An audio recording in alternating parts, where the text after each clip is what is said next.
Good morning সবাইকে। আজকে সবার দিনটা শুভ হোক এই কামনা করছি। আজকে এখন দেখো 6:30 বাজে। আজকে একটু সকালবেলা 6:30টায় তোমাদের সাথে আজকে আড্ডা দিতে এলাম বলতে পারো।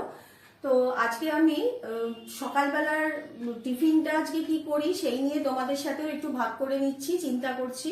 কি বলতো, প্রতিদিন না মানে কি করব টিফিন এই একটা ব্যাপার চলে আসে। আর ছেলেটা সকালবেলা বেরোয়, কিছুই তো খায় না, ভাতটা কিছুই বাড়িতে খায় না। তো কি করা যায় দেখি আজকে, চলো কি করতে পারি তাদের, ওর জন্য টিফিন বা আমার বরের জন্য সেটা হয়ে যাবে, ওটা কোনো ব্যাপার না। রোজ রোজ রুটিটাও দেয়া যায় না, রুটি নিতে চায় না। এবার কি বলো, লুচি বলো পরোটা বলো এগুলো তো সেই তেলের জিনিস। তাই আজকে ভাবলাম কি করি, একটু চাল নিয়ে নিয়েছি দেখো, আর এইগুলো আমি রাখলাম এখানে। এগুলো একটু কুটতে হবে, তোমাদের বলে দিই কিছু বিনস আছে আর একটা গাজর আছে, আর একটু চাল নিয়েছি। চালটা হলো তোমার দেরাদুন রাইস যেটা, সেটা নিয়েছি আমি। দুটো ডিম নিয়ে নিয়েছি আর একটু চিকেন কিমা নিয়ে নিয়েছি। জল আমার ফুটে গেছে, আমি কি করব এবার চালটা দিয়ে দেবো এর মধ্যে।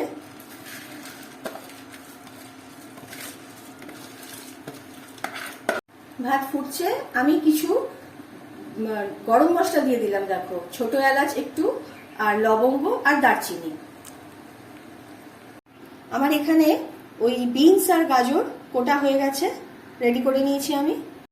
ভাত আমার হয়ে গেছে, ফ্যানটা ঝরিয়ে নিচ্ছি। দেখো এইরকম ভাবে ফ্যানটা ঝরালে তাহলে তোমাদের সুবিধে হবে, কারণ তাড়াহুড়োর সময় এইভাবেই ঝরিয়ে নিও ফ্যানটা। ভাতটা তো ফ্যান ঝরতে দিয়েছি, আমি এর মধ্যে একটু ঘি দিয়ে দিলাম,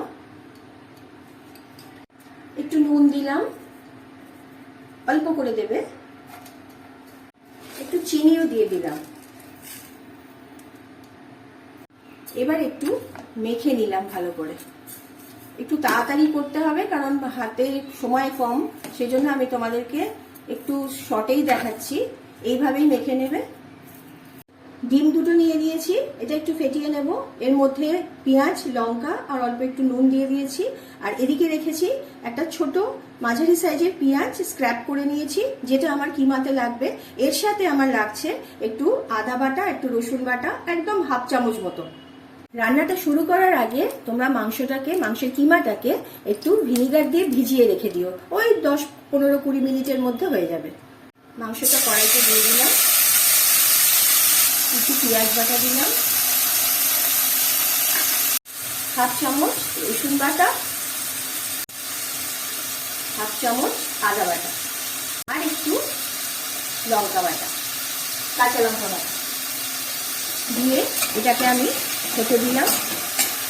এটা চাপা দিয়ে দেবো, আর ওদিকে আমি তোমাদের দেখিয়ে দিচ্ছি কীভাবে বাকি জিনিসগুলো রেডি করবো।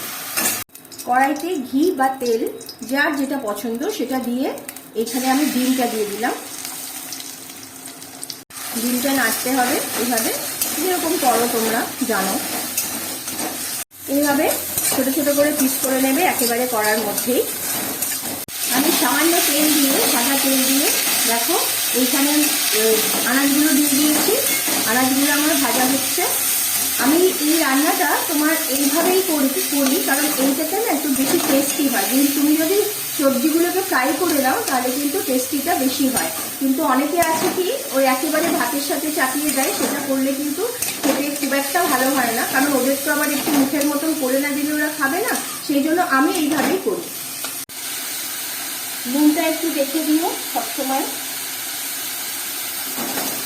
একটু মরিচ গুঁড়ো দিয়ে দিলাম, মরিচ গুঁড়োটা দিয়ে দিলে টেস্টটা ভালো হয়। আমি লঙ্কা দিচ্ছি না, আলাদা করে মরিচ গুঁড়ো দিয়ে দিলাম। আর এখানে এদিকে আমার মাংসটাও দেখো হচ্ছে, অল্প একটুখানি ভাপিয়ে নিতে হবে, কারণ যতই হোক কিমা, এটা তো চিকেন তো একটু অল্প করে আমি ভাপাতে দিয়েছি। দেখো আমার মাংসটা অলমোস্ট ডান। আমার কাছে কিছু কড়াইশুঁটি ছিল, আমি দিয়ে দিলাম। তোমাদের কাছে থাকলে দেবে, না থাকলে না দেবে, কোনো অসুবিধা হবে না। আমি কড়াইশুঁটিগুলোকে একটু রেখে দিই, একটু সংরক্ষিত করি আমার ফ্রিজে, সেজন্য আমি দিলাম। গ্যাস আমি বন্ধ করে দিয়েছি। এবার দেখো সেই ডিমগুলো আমি এর মধ্যে মিশিয়ে দিলাম। মাংসটাও আমার হয়ে এসেছে, ওদিকে আমার ভাজাটাও কমপ্লিট। আমি এবার এই যে ভাতটা রেখেছিলাম, এই ভাতটা আমি এবার মেশাচ্ছি। আসলে কি বলতো, মানে আমার ছেলে তো ভাতটা খায় না, সারাদিনে বাড়িতে ওর কিছু খাওয়া হয় না, তো রাস্তায় ঘাটে এখন এই গরমের মধ্যে কিছু খাবার থেকে এটা একটা হেলদি জিনিস, এর মধ্যে সবই আছে, তোমার মাংসটাও আছে, প্রোটিন বলো যা কিছু বলো সব এর মধ্যে রয়েছে। সেই জন্য আমি এটাই ওকে করে দিই। ও একটু হেভিও হয়, টিফিনটা টেস্টি হয়, খেতেও ভালো লাগে, ও খেয়ে নেয়। এই যে এটা দিয়ে কি বলে, সবজিটা দিয়ে মিশিয়ে নিচ্ছি। সবজিটাও বেশ কালারফুল হয়েছে, দেখতে ভালো লাগছে। এটা কি বলতো, একদিকে টেস্টিও হচ্ছে, একদিকে বেশ একটু কালারফুল হচ্ছে।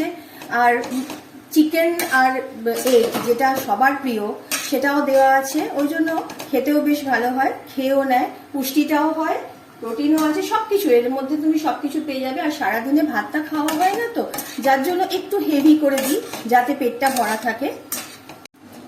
এইভাবে পুরো জিনিসটাকে মিশিয়ে নেবে, ভাত, সবজি আর চিকেন ছিল আমার, সব কিছুকে এইভাবে ভালোভাবে মিশিয়ে নেবে।